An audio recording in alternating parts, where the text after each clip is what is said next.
All right, so a little more about the LabVIEW environment. We've got our front panel over here that the person running the program would see and interact with. And we've got the block diagram over here, which is where the program actually lives that the programmer can manipulate, or the programmer has control over. And this one, the user has control over. And there's different things we can do on each of these. I'm going to right click over here on the front panel. If you look, there's a little menu pops up, says controls. And there's all sorts of things in here. The biggest things, there's things that you might see on an actual physical piece of equipment. Like, sometimes there's knobs and you can get gauges and all sorts of stuff. Dials. Oh, we can fill a tank. Hey, that's pretty cool. Move that. I can do all sorts of things with these. I can make these big. I can make them small. I can change the numbers on them. You get the idea.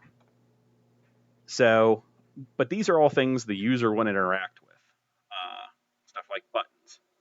And one of the things, so that's one thing we can do is put up controls and indicators. And what I mean by that is a control is anything that the user can manipulate. So when this program is running, take a second, there it is. When it's running, the user can turn this knob. But the user can't really control any of these other things. And if you think about it, maybe you've got a gauge, maybe you've got a pressure gauge somewhere, and you can't just grab a hold of the needle and change the pressure in it.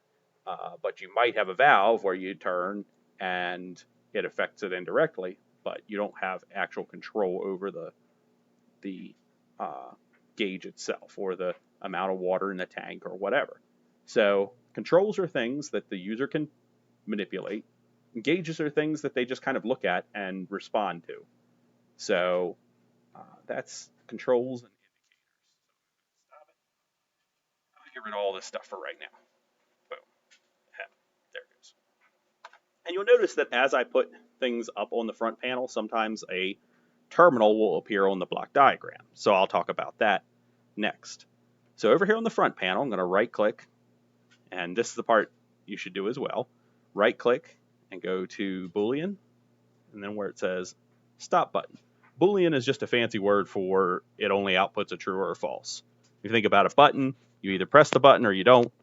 Think about a light, typically it either comes on or it doesn't. So that's why this is it's like a true false signal. We'll talk a lot about true false signals later this semester. But for now, just right click, bring up Boolean, bring up stop button, and put it there somewhere in the block diagram.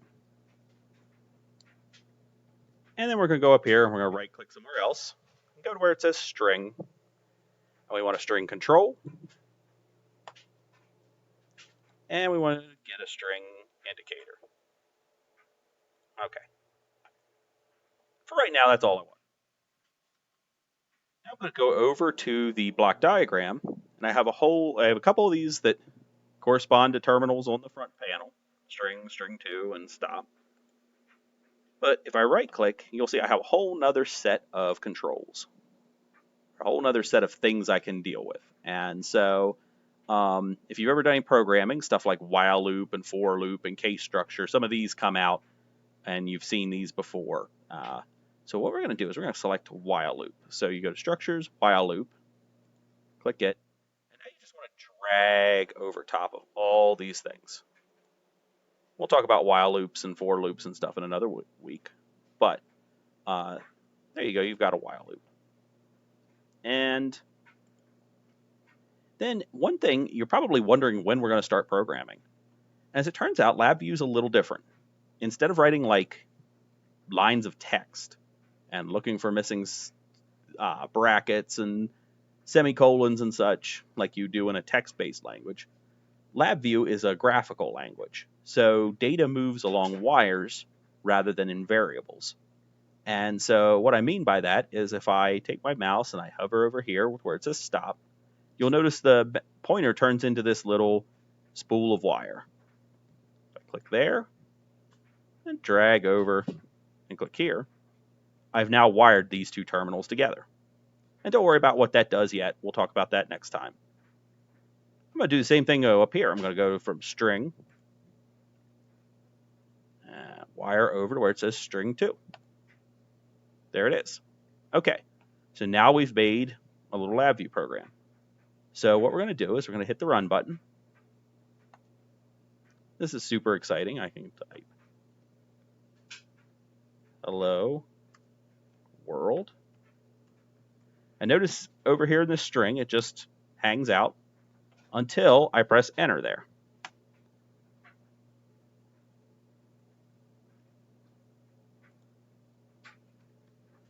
Try that again. Or rather, until I click away. And now you see that I've got this little hello world pops up here. And what's actually happening is I'm collecting the data here at string and sending it over to string 2. And because this is in a loop, it's just happening over and over and over again. I can type something else instead. Like goodbye world.